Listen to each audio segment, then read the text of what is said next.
Yes, Jaya.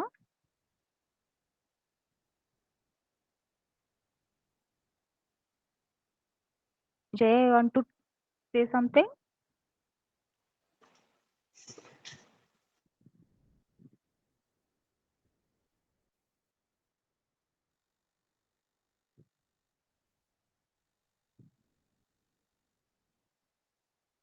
So let's start our lecture today. So I'm sharing the screen. I hope it is visible. Yes, ma'am. So today what we are going to study is clustering. So we started with our classification problems. Now we'll talk about another problem, that is your clustering problem. Jaya, still you want to say something? Your hand is raised.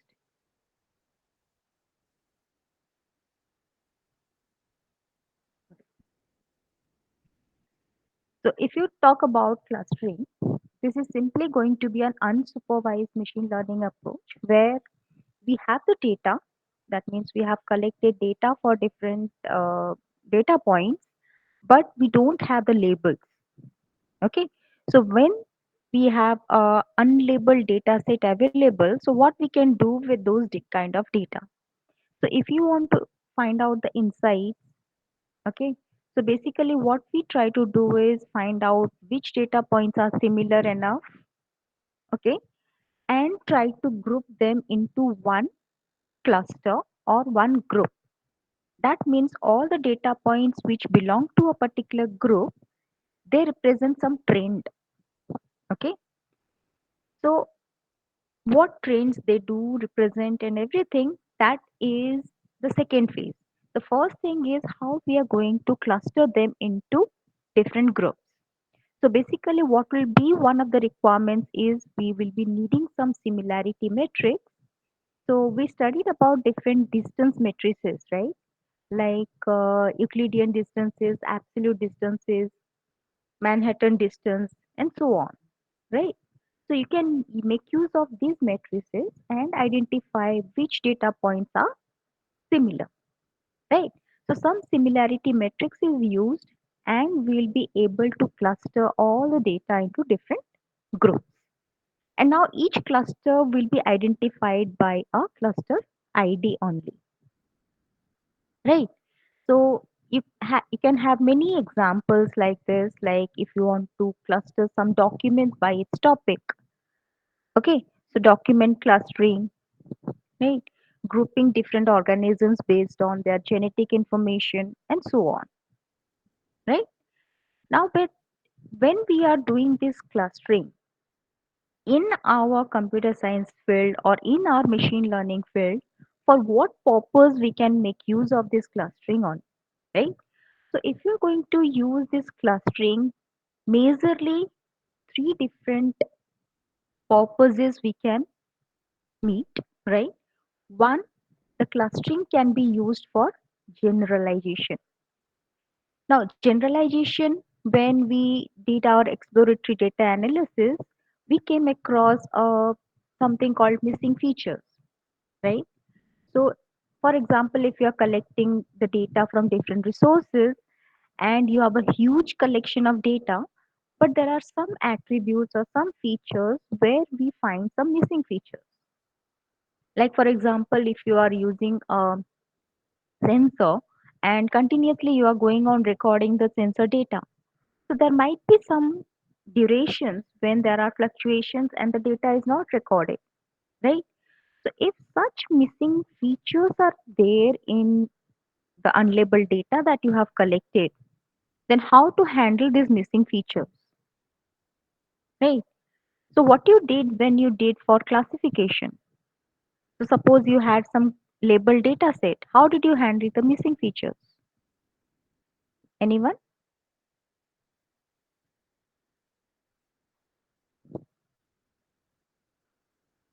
You did exploratory data analysis, right? So when you obtain and see some missing features, how do you handle those missing features?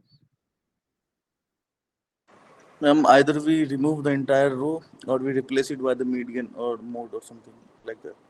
Right. So whenever you see that Okay, removing is one solution, but removing it might remove if there are only few data points where there is missing features. mm, Removing the complete and attribute is not a solution, right? If most of the data points the feature value is not there, then you can remove it. But if most of the data points they have the feature values, but there are few data points for which the data is missing, right? So if you remove it, then you'll be losing more of the information. Now, what exactly you do is when you are trying to identify what will be the feature value, so basically what you do is you consider, see, if labels are available, you know that these are the data points which belong to a particular class. Okay. So what you do is for that particular class, you look at the other data points which belong to that class and what are their feature values. Either you average them out or take the median of those feature values, right? So replacing the missing data when you know the label of the data points. Okay, क्योंकि अगर आप पूरी data set में for the complete data set if you just average out and put a value, that doesn't make any sense. Do you understand my point? Yes, ma'am. Right. But in this case, what happens? This is a what we have is unlabeled data sets, right? So we don't know that if any data point has some missing feature value, that data point is similar to what other data points. So we have no clue. So if we just averaged out for each and every data point, then the missing feature value which is being replaced by this mean or median is going to mislead the other task that you are going to do. Okay. So what exactly we do is for this kind of generalization purpose, what we can do, we cluster based on the other feature values and find out that the data points which has missing feature values belong to which particular cluster, right? So in the same cluster, you identify the other data points which has the feature values, then you can average them out and replace with the missing data, right? So this is one generalization. Other generalizations like what exactly we can do, I have shown you an example. Suppose you just cluster these videos, right? Videos based on some genre or different actors, right?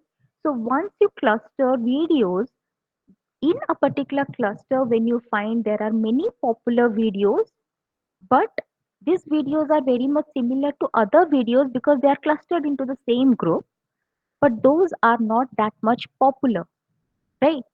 So what you can do is whenever you have popular videos and you have some less popular videos clustered together, you find the clients, right?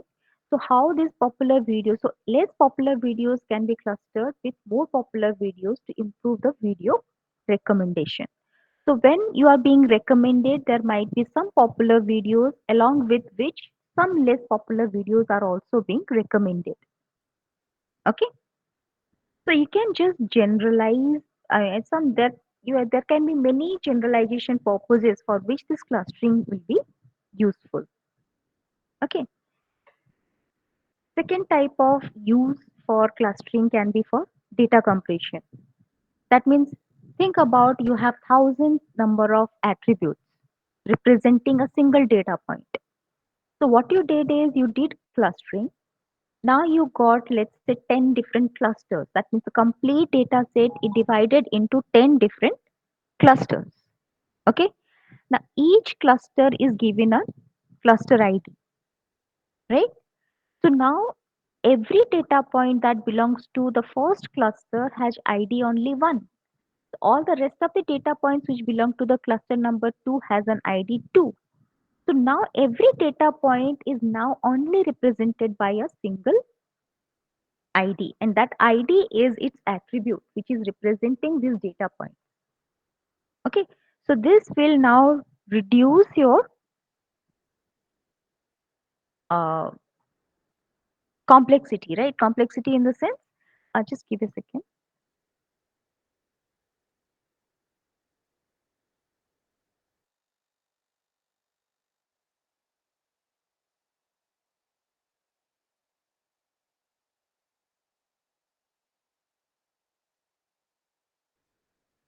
right? So in this case, every data point that belongs to one cluster is now represented by only its cluster ID. Okay. So what you did is you have reduced the dimensionality where the thousand, yes, Jaya, hello, Jaya, again you have raised your hand. Do you have any query?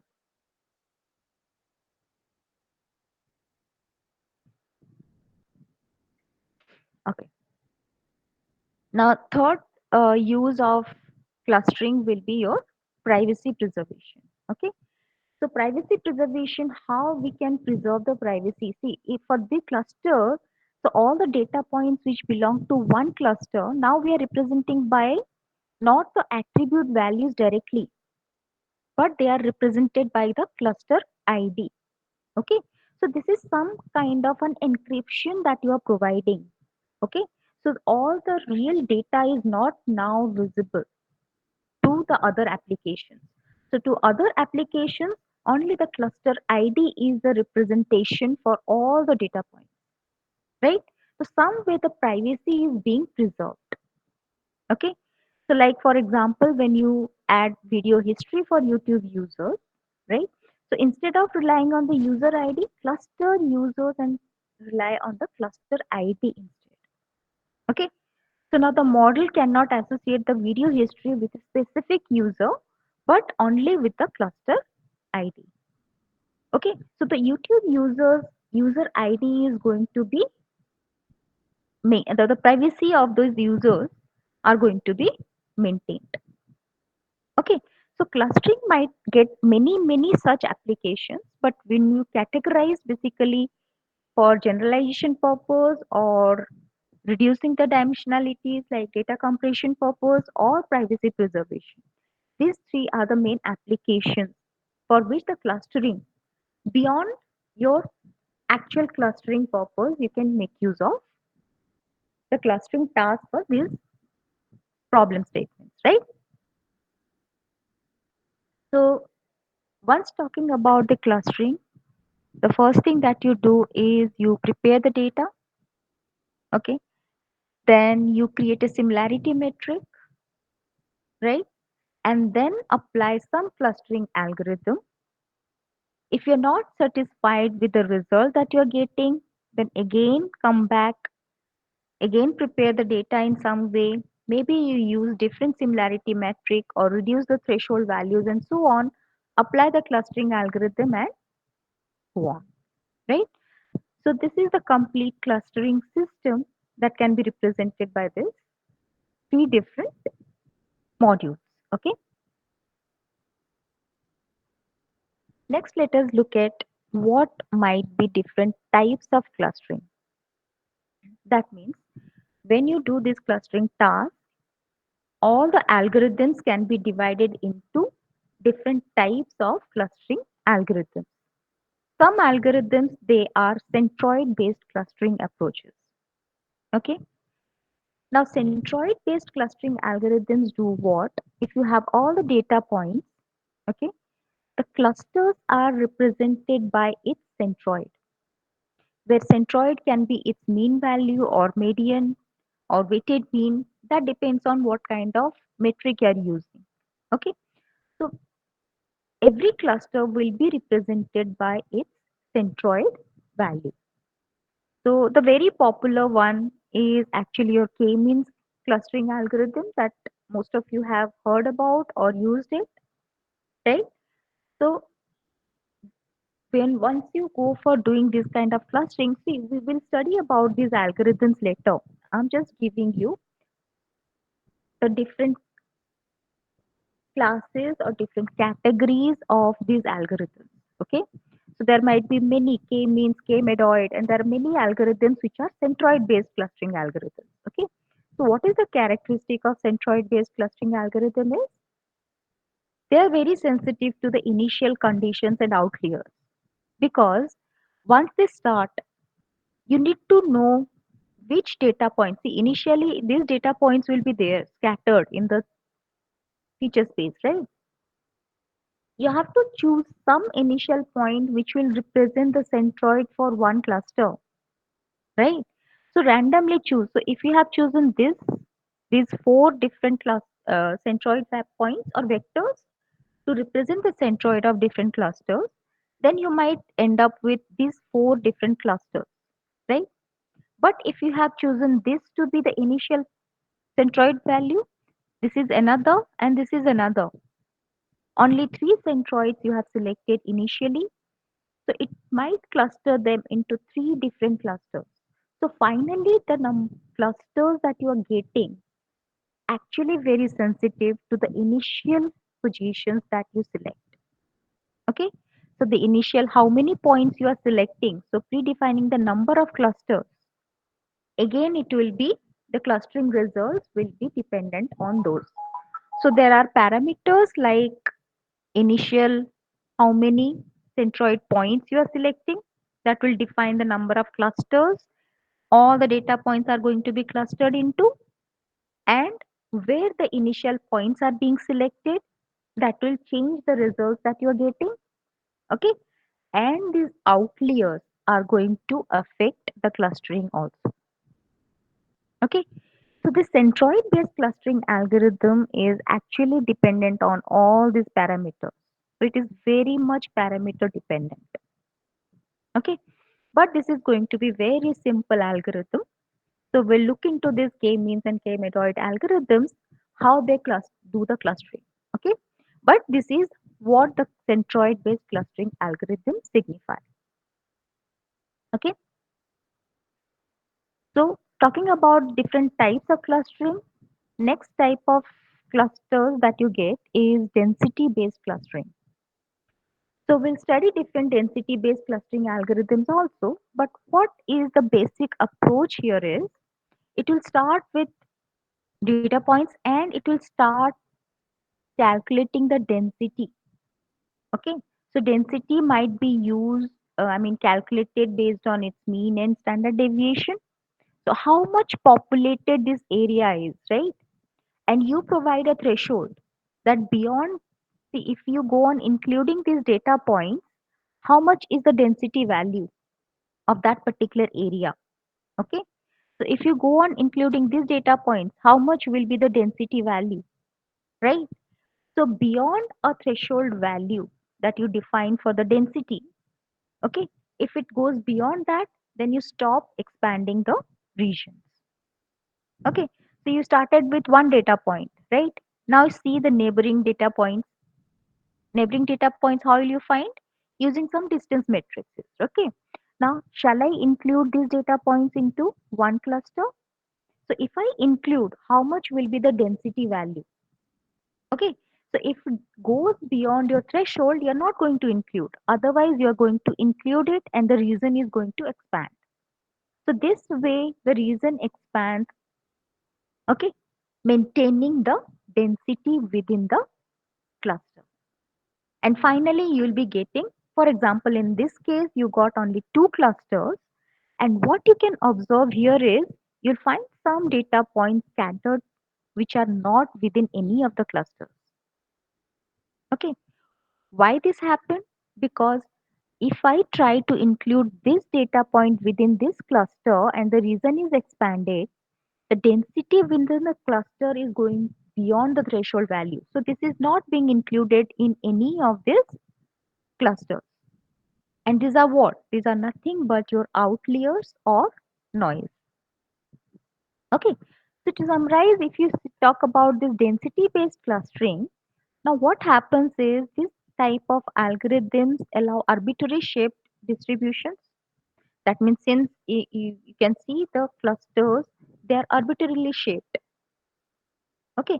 So अगर density यहाँ पे बहुत ज़्यादा होती तो this might be a part of the cluster. So shapes of the clusters which are resulted might be arbitrary shaped. Okay, this is one of the characteristics. Secondly, it might be difficult if you talk about this complete feature space and let's say the one cluster is loosely dense, but actually it should be within one cluster, but the data points are loosely dense. The other data points, they are quite dense. Okay. So once you decide a particular threshold value, right? So one threshold value, if you decide, somewhere it happens that you resulted in two different clusters, and the third cluster, which has all the data points which are loosely dense, will not be considered as another cluster because your threshold value is very low. So it is only getting these two tightly coupled or tightly dense clusters, and the rest are loosely just the data points which do not belong to any of the clusters, right? But actually they form another cluster, right? But its density value is different. It is quite less as compared to other clusters, right? So what will you do? You'll try to increase the threshold value for the density, right? So that means, sorry, you'll reduce it. So if you reduce the density values for the threshold value, so what will happen is this third cluster will be formed, okay?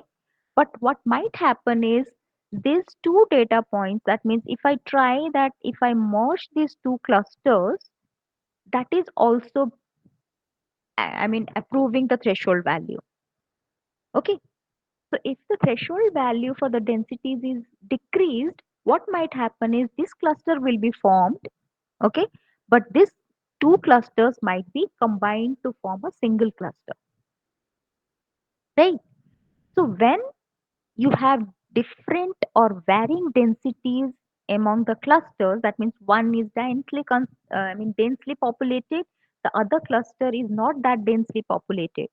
So varying densities among the clusters are there, then this density based clustering algorithm might not work. Okay, so this becomes the limitation of density based clustering algorithm. Did you get this point, or do you need any explanation on this? This part is clear? Yes, ma'am. Yes, ma'am. Okay. So going further, you can see that by this design, they do not assign outliers to clusters, because once we include any of the outliers to the clusters, it might go beyond its threshold, right? So outliers are not included in the clusters. They lie as outliers only. They're not part of any of the clusters, might be. Okay. So we talked about centroid based. We saw that the outliers can affect this clustering. So outliers might be included in the any of the clusters, but in this case, outliers will not might not be a part of any of the clusters. Okay. The third type of clustering algorithm is a distribution based clustering algorithm. Now, distribution based clustering algorithm means what? We assume that given these data points, the clusters have Gaussian distribution, or we can assume that the clusters have Rayleigh distribution, and so on, right? But you have to assume one distribution. Okay. So let's say, for example, we assume that the data is having Gaussian distribution, right? So what happens is, in this case, you will be choosing some min positions, right? Let's say we want the complete data set to be divided into three different clusters, right? So you choose three different data points, and for those distributions, you define the mean value and the standard deviation, because the Gaussian distributions are represented by mean and deviation, right? So based on the Gaussian distribution, it will go on including, Gaussian distribution अगर आप two dimensionally देखते हो, this is what it looks like. These are the top views. For example, these are the top views. So mostly the data points will be nearer to its mean value because this is highly ranged, right? And gradually few data points will be included. So that means if this is Gaussian distribution, so within the Gaussian distribution, whichever data points will lie will form one cluster. Here, mean and standard deviation is defined. So within this Gaussian distribution, whichever data points will lie will be included in another cluster and so on, right? So one thing you can observe, depending on the kind of distribution you're assuming. So if it is Gaussian, you'll find elliptical spheres, okay, or spherical types you'll get, right? And the rest of the data points which are lying beyond this distribution, like outliers, they will not be included in any of these clusters. So same as density based, distribution based clustering also has limitations. That means अगर आपने एक बार assume कर लिया that the data is having Gaussian distribution, that is for all the clusters. Suppose this cluster has data points which has another type of distribution, okay, then it will definitely introduce some errors, right? So when you do not know the type of distributions, you should always avoid using distribution based clustering algorithms. Okay, so these are the three different types of clustering algorithms. The last one is actually very much different from these rest of the clustering approaches. Till now, if you see, whatever we did in the same label. That means all the data points divided into three clusters, four clusters, five clusters, and so on, all in the same label, right? The other one is called a hierarchical clustering algorithm, in which you might use this type of algorithms where the complete data point will be divided into different clusters at different labels. Okay, so this is going to be a hierarchical clustering. So complete data set, one cluster. But if you go below, you can find out there are two different clusters. Further, even if you go beyond this, another label you create, you might get another two clusters. Okay. Now, how do you think these different hierarchical or different labels can be created? On what basis we can create?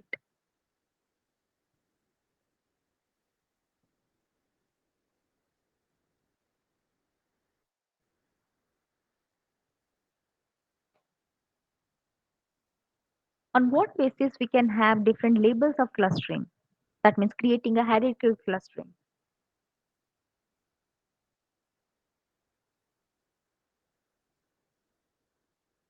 Suppose, for example, we got this is one cluster. Okay, one cluster means this all the 8 points belong to one cluster, right? That means what we found at this label is all these 8 points are very much similar to each other, right? So if you look at that this data point and this data point, they are very far away from each other.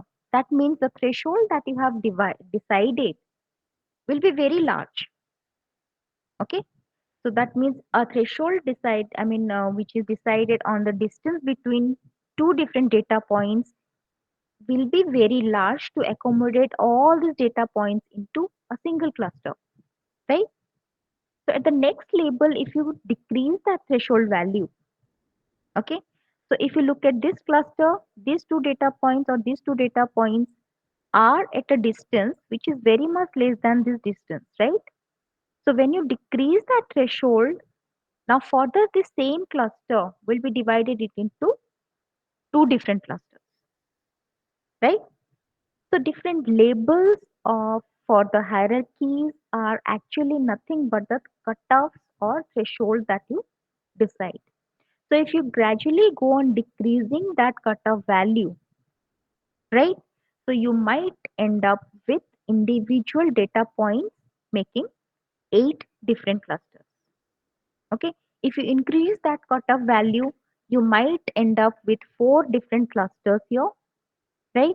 Further increase that cutoff value, you might end up with 2 clusters. Further increase that cutoff value, you might end up with one cluster. So with different cutoffs or criteria, you create a hierarchical cluster, and its representation we can do using some diagram like this, which is called as a dendrogram. Okay. To understand this dendrogram, let's see, these are different data points, let's say. Okay. So along x-axis, we have different data points which are represented. Okay. And along y-axis, here it is showing a height, or we can say this cutoff values, right? So if this is the cutoff, that means, let's say, talking about one feature, that is the height. So you see for different objects, you check the height values, and if the distance between the height of two objects is below 14, then you cluster them together. This is what it does mean. Okay. So if this is 14 and we are looking at every object and find out the distance between them based on the height feature value, and if I find every data point from each other, they have the height distances below 14. So they all are clustered into one cluster. Okay. So for the going below, if I decide the cutoff to be nearly about 7, that means we are looking at the data points which have the differences among the height below 7. Okay. So they are clustered into one cluster. Now these data points which has all the height values differences to be below 7, they are clustered into another cluster. So we get below this criteria, we have two clusters. Okay. Now further reduce this, let's say around 5, I get 1, 2, 3, and 4 clusters. Further go on decreasing it around 3, I get 1 cluster, 2 cluster, 3, 4, 5, 6, 7, 8, and 9 clusters, and so on. Okay. Is this point clear?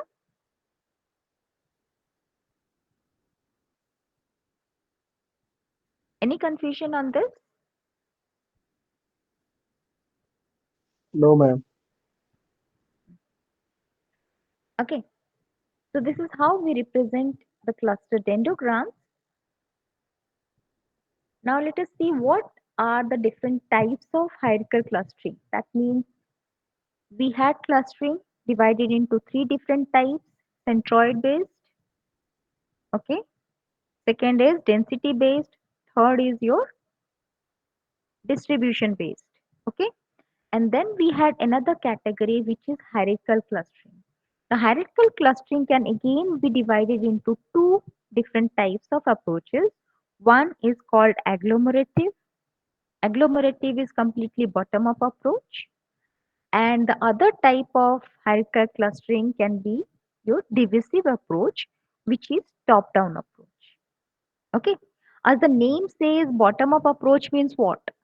We will look at this dendrogram. We start with each individual data point forming a individual cluster. That means initially, if you have n number of data points, we create n number of clusters in which every cluster has a single data point in it. Okay. So we start with each point in a cluster of its own, and then until there is only one cluster remaining, iteratively what we go on is find the closest pair of clusters and merge them. Okay. So what you did, you find out the closest pairs and merge it to form another cluster. Two data points close enough, merge them into one cluster, and so on. So go on doing it until you are remaining with a single cluster, right? So this will be like complete agglomerative clustering, okay? And you can return the tree of the cluster mergers. But in way, what happens is if you go on doing this, it might take a large number of time, and combining all the data points into a single cluster doesn't make any sense, right?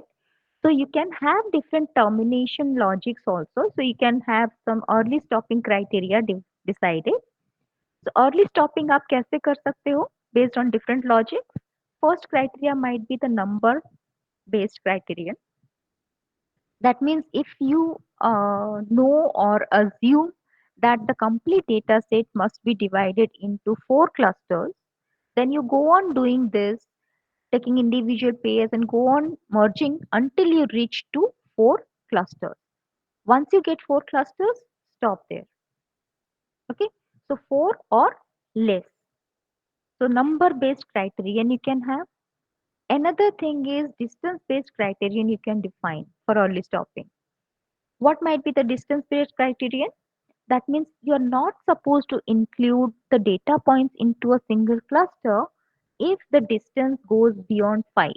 That means none of the data points within a cluster can have a distance more than 5. Okay, so a distance based criterion.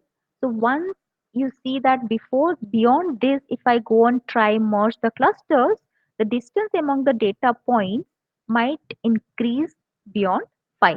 So you stop here, right? So one was number based criterion, the other can be a distance based criterion, and the third can be a variance based criterion. So variance based criterion is what? Once I have clustered, right? Now if I just try to merge these two clusters, what will be the variance of all the data points that will be in the merged cluster? Okay.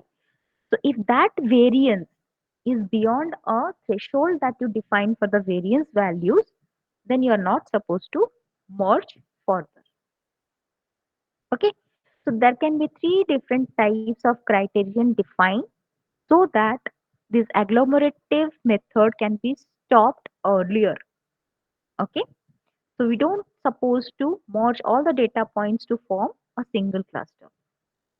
So algorithm you can stop early based on these three different criteria. Is this point clear?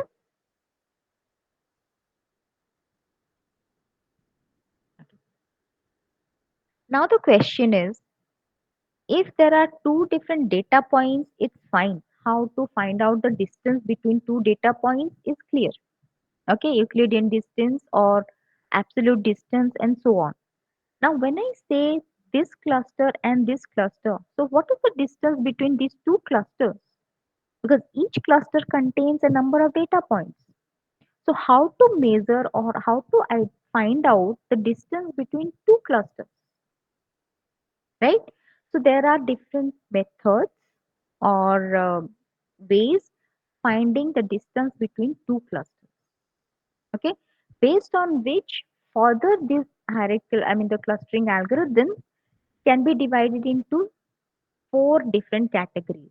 One that uses single linkage to find out the intercluster distance. Okay. Now suppose you are in a situation where you have two clusters and you are now trying to find out whether these two clusters should be merged. Okay. So how to, I mean, you have a defined distance metric, right? It might be a Euclidean distance or so. So now how will you decide whether these two be merged? So you need to find out what is the distance between two different clusters, right? So single linkage method says what? You always find out the minimum distance among each and every pair of data points that belong to both the clusters. That means here there are four data points, here four data points. Go on finding the distance between this P and Q, P and Q, P and Q, P and Q, right? Four different distances from P to each Q in this in this cluster. Then consider P2. Now P2 to each and every Q, right? P3 to each and every Q, P4 to each and every Q, right? So 16 distance values you compute, and whichever gives the minimum distance, identify which are these P and Qs. So that means if you look at this diagram, this P and this Q will have a minimum distance among any pair distances, right? So that means these two data points are much closer as compared to any other data point pairs, right? And now the distance between the clusters is actually this distance. Okay. So the distance between these two clusters is represented by the distance of the closest pair of data objects belonging to different clusters, right? So what will happen when you just check the closest distance pairs and merge? Finally, we get the clusters which are non-elliptical shapes. It might be okay, but since we look at the closest pair distances as the cluster distances, it will be sensitive to noise and outliers. Okay, because if we look at this cluster, right, there might be one data point here and the rest of the data points here, and they have formed a cluster, right? Now, this outlier finds out what? That this, because of this outlier, it is very much closer to another cluster, but there are different data points which are clustered here, right? It might be closer to another cluster. So this might be similar, I mean, should be merged, but because of this outlier, these two clusters are going to be merged. Okay. So this type of metric, when we use single linkage, this will be very much sensitive to noise and outliers. Okay. Now, second type of linkage that we can consider when we try to find out the intercluster distance is complete linkage. So instead of taking the closest pairs into consideration, it will always consider the farthest pairs, and that distance will be your cluster distance. Okay. So in this case, it will be very much less susceptible to noise or outliers because the maximum distance is going to be considered before you merge the clusters. Okay, and some way it will be able, I mean, it will tend to break the large clusters because closeness you are finding considering the farthest pair of data, so some way it will break the large clusters. So we might see it in diagram. See, if you look at using the single linkage, this is the kind of dendrogram you get and this is the kind of cluster you get. Okay, what happens here, if you see, it will just find out the distance between each and every pair, right? There are 6 data points. It will find the distance among each and every pair. Suppose you found, you can see these two are very much close to each other. So they will be clustered into a single cluster, right? Now they are clustered. Now it will do what? It will find out the distance of one with rest of the data points and to the closest one in this cluster, right? Now what happens is it finds 2 and 5 to be closer and it forms another cluster, right? Now next time what happens, 1 and the closest one with this cluster, 1 and the closest data with this cluster, 4 with the closest with these clusters, and 2 and 3 with, because 2 and 3 are the closest among these two clusters, right? So you can see here 2 and 3 found to be more closer as compared to the distance of 1 to these two clusters or 4 to these clusters, right? So now these two will be merged to create the third cluster. Okay. Now the third cluster, if you see, it is closer to some data point that is 1 or 4, and accordingly it goes on growing, right? But here if you see, it see looks for the farthest distance. तो जब आप 2 5 and 3 6 merge हुए यहाँ पे creating the third cluster, you can see the third cluster created was this. Why? Because this 4, okay, and the farthest point in this, 4 with the farthest point with this, and 4 with the other one.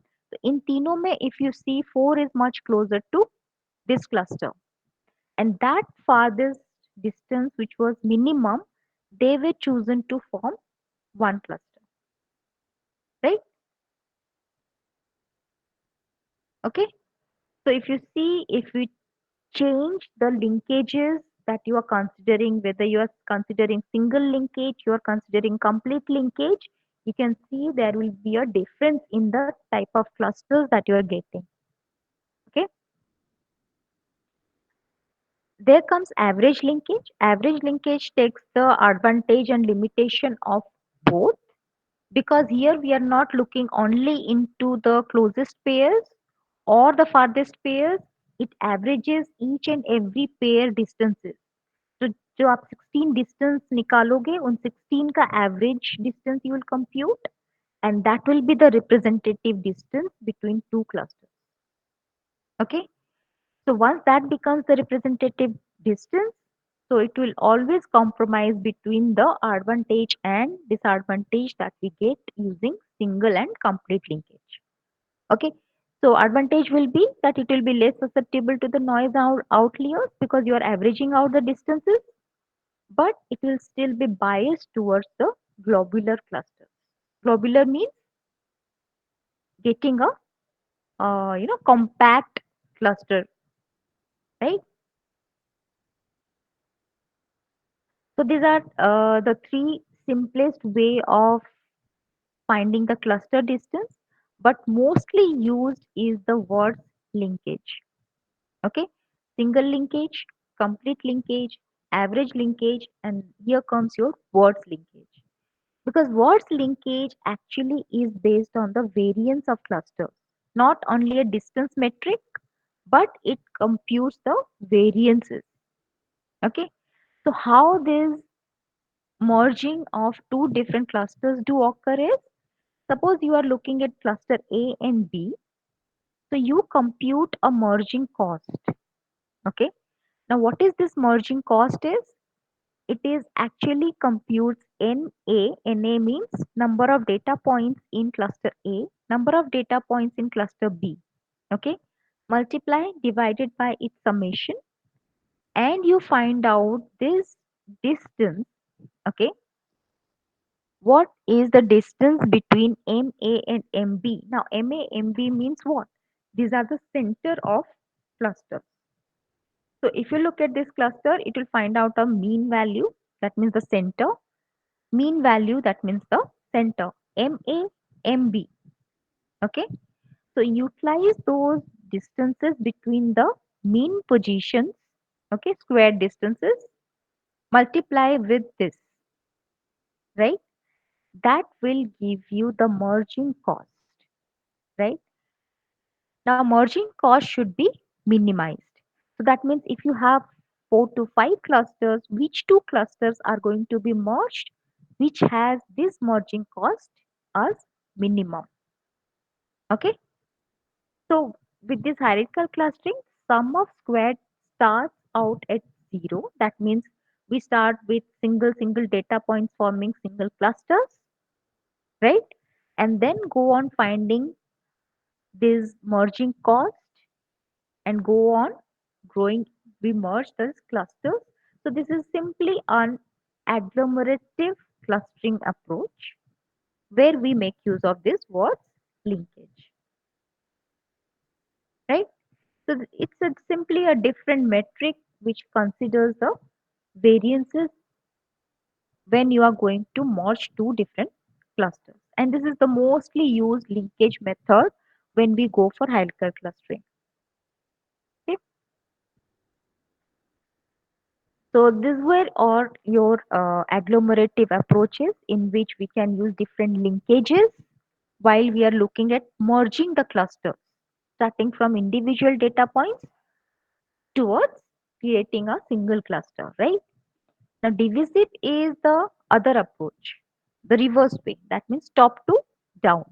Now, top to down means initially we have all the data points considered to be in a single cluster, and gradually we go on dividing them into subclusters.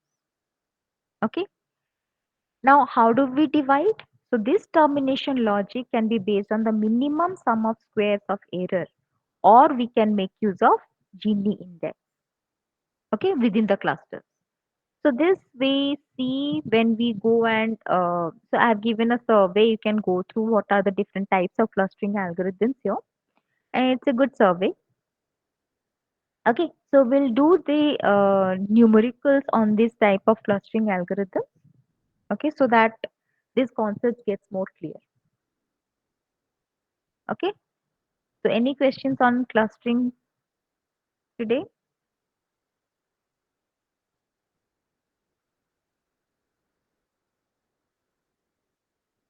Yes. No, ma'am.